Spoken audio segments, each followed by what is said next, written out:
What's going on, guys? Welcome to That Movie Guide. My name is Matt, and today I'm reviewing the sequel to the classic Blade Runner, Blade Runner 2049.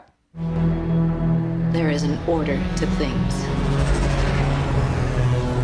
That's what we do here. We keep order. Now, Blade Runner 2049, without giving you much of the plot, because apparently it does contain spoilers, and they are kind of right. It follows Ryan Gosling, who plays Kay, and he has to go find Harrison Ford, who plays Deckard in the movie, of course, because of a certain reason. Now, that's about as, close as I can get to the plot and telling you the synopsis, because if I tell you any more, it will start getting into spoiler territory, and I want you guys to go in knowing little to no information like I did, unless, you've seen all trailers, and even if you've seen the trailers, you know little to nothing about the story. And what I can tell you is, not being like the biggest fan of Blade Runner, the classic, I think it's really good, but I'm not like as big of a fan as, say, some other people in the world who think it's the best thing in the world. They think it's like God-given, all this stuff. But I gotta tell you, this movie, Blade Runner 2049, is really freaking good. This is a really good movie. And to me, maybe because I don't love it as much, the original that is, this might even be better than the first one. Now, Denis Villeneuve takes over for Ridley Scott, and I think that was the best decision possible because he knocks it out of the park with the directing style, and you expect that with movies like Arrival, Sicario, Prisoners, Enemy. So, going into this, at first I was a little worried because it's like, hey, this movie hasn't been around for years. 1982 was when the original came out, so why are we going with another one like 35 years later? But I can tell you what, like The Force Awakens, this movie was great. And speaking of that, Harrison Ford does return as Deckard in the movie, and this is one of his best performances in years. It's not better than The Force Awakens, I think. Maybe it's because I'm a little more biased because it's Star Wars and I love Han Solo so much. I thought he was just a little bit better in that, but still, I mean, he's fantastic in this movie. Ryan Gosling is, one of the new guys in the movie, and he does a really good job as Kay. Also Jared Leto, who was in the movie, redeems himself from the Joker. I didn't like his Joker portrayal at all. I thought it was too, gangster, and I don't want that with the Joker, but he was fantastic in this movie. And I believe Robin Wright is her name. She was in Wonder Woman, she's in House of Cards. She was in this movie, and she did a really good job as well.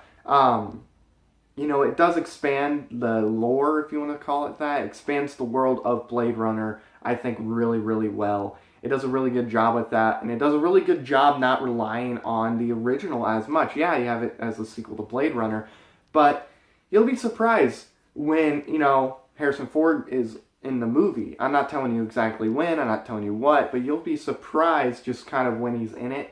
And there's other things they don't rely. It's not like super nostalgia. It's not the same movie like people are saying.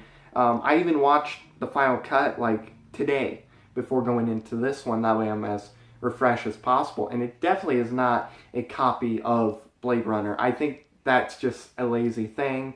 People like to rely on, they try to find something negative about this movie, and they do that. But the score is fantastic. I think it's not as great as what I was hoping. Hans Zimmer, I believe, took over along with another composer, and it's definitely nowhere near Dunkirk's score, but he does do a really good job with this score.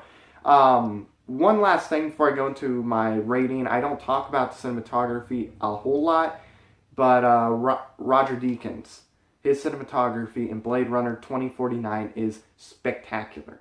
I mean, this is one of the most gorgeous movies you're going to see on the big screen. It's not as good as The Revenant cinematography, of course. That surprised me. This thing, if he doesn't win the Oscar, I'll be completely shocked. If he's not nominated, I won't watch the Oscars. He does an incredible job with the cinematography. So, yeah, Blade Runner 2049 is a great return to this world. You got one of the best performances Harrison Ford has ever given in this movie. Ryan Gosling is fantastic. Jared Leto's great. Everybody in this movie does a great job. Even Dave Bautista does a really good job in this movie. He's not in it a whole lot, but still he does a really good job nonetheless. The cinematography is mind-blowingly good. The story is great, and Denis Villeneuve does a really good job directing this movie. So all around, I'm going to go ahead and give Blade Runner 2049 a 4.5 out of 5 stars. I highly recommend you guys go see Blade Runner 2049 as soon as possible. I know it's long, but trust me, the 2 hour 43 minute thing was needed. This was a fantastic story all around. They know you're here.